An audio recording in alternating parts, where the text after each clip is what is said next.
If I can even just read 2 of these books, I'm already doing better than last year.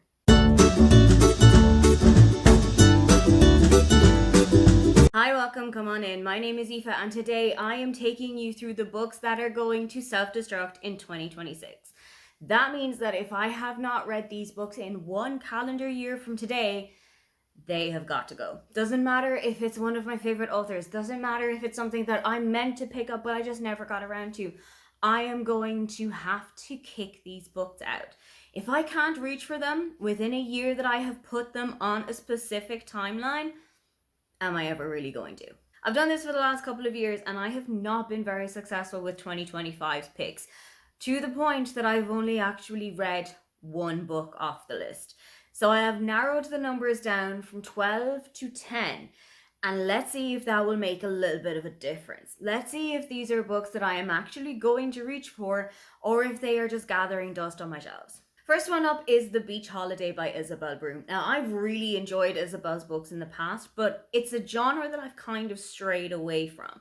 I don't read as many contemporary books written by UK authors anymore. I feel like my reading taste has just changed a little bit in the last few years. But this is set in New York. I think it is set around the Hamptons, and every time that I've picked it up, I've been intrigued by it. And Isabel sets her books pretty much everywhere across the entire world. So that seems like something that I would want to go and read. It seems like something that I would want to go and seek out. I've just never gotten around to this one yet. I am also putting The Other Side of the Story by Marian Keyes on this list. Now, this one is going with a little bit of a caveat that Marian is one of my favourite authors and that I have absolutely loved most of the books that I've read from her. But there have been a couple that just haven't reached the same heights.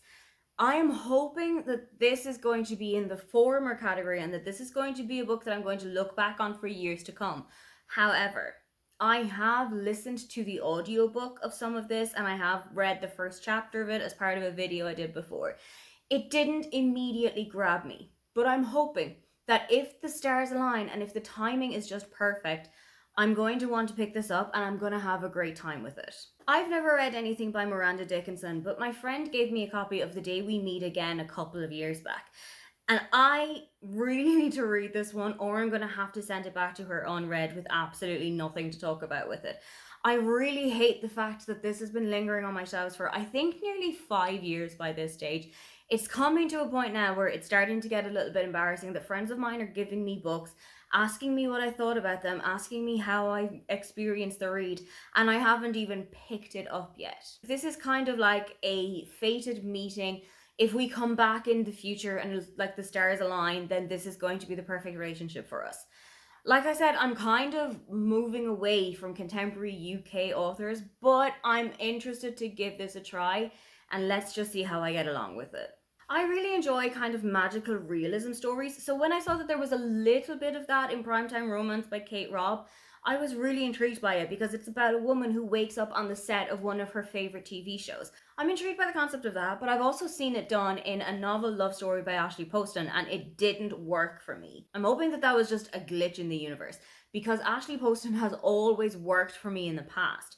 So I'm hoping that this is a different take on that story. It's a different take on that trope. It's a different author, somebody I've never read before.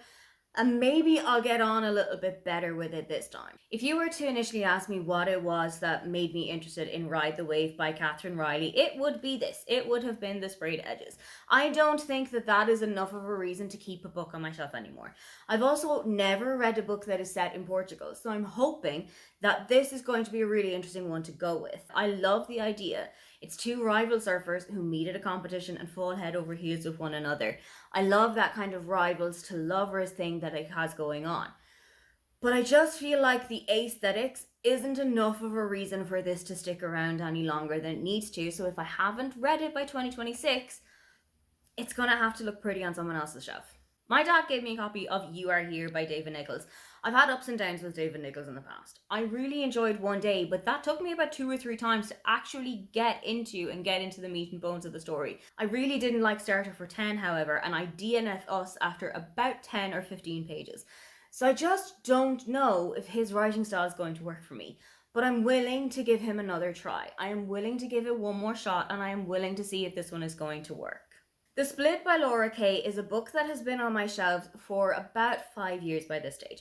And I've said that I've read it to people and I've said that I've enjoyed it to people, but the honest answer is that I have not actually finished this book. I did read maybe about 5 chapters of it back when I had it as an ARC copy. Now I have a finished copy of it that I actually feel like I need to read so that I can tell the truth for once.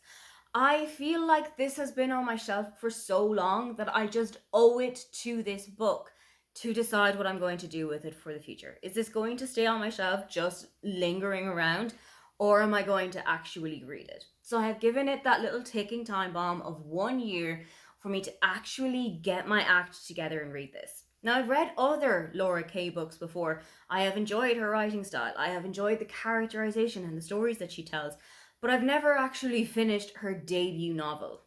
Sounds like 2026 is the perfect time to do that, though. For some reason, at the end of 2024, I went completely feral on buying Kristen Hanna books, having not read a single one.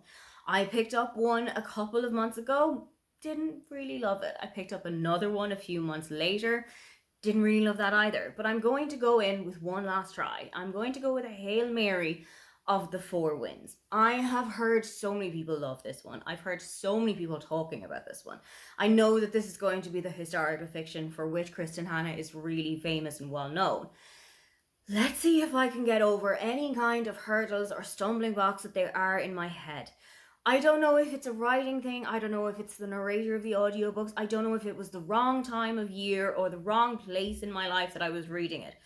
But I feel like if I give this book the attention that it deserves, hopefully over the next 12 months, I will figure out if Kristen Hanna is actually an author that I want to read, or if I have parted with my money that I really shouldn't have.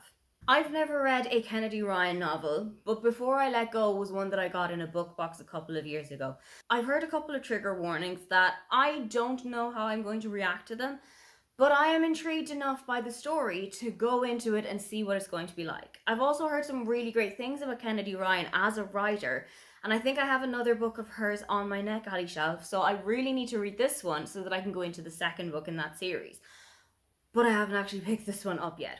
So, like with the others, this has got its 1 year warning, and if I haven't read it by the time November 2026 rolls around, we're gonna have to go and part ways. Finally, a book that I have been saying for such a long time that I want to read, that I am in the place to read, that I am excited to read, and I still haven't picked up Binding 13. I know that this is a book about rugby, and I absolutely love rugby as a sport. I love watching it. I love interacting with it. But I've just never picked up this series. I think one of the big reasons for that is how big this book is. I am intimidated by the sheer size of this book. This is something like 800 pages of teenage angst, rivalries in rugby, school situations that I have probably been in for such a long time previously. But also, it's set in Ireland. And I am Irish myself, and I love reading books that are set in Ireland and Irish specific things. So that should be a big draw in, and it should be something that makes me really excited to pick this book up. I just need to forget how many pages 800 is. Those are the 10 books that if I haven't read them by November 2026, they have got to go out of my house. Are there any books that you have got your focus on for the next year that if you don't read them, their days are kind of numbered on your bookshelf? If you would love to leave me a comment but you can't think of anything you'd like to say, then just leave me the waving emoji because we might be waving goodbye to some of these. Don't forget to like and subscribe because I have new videos up every week. Now, get on out of here.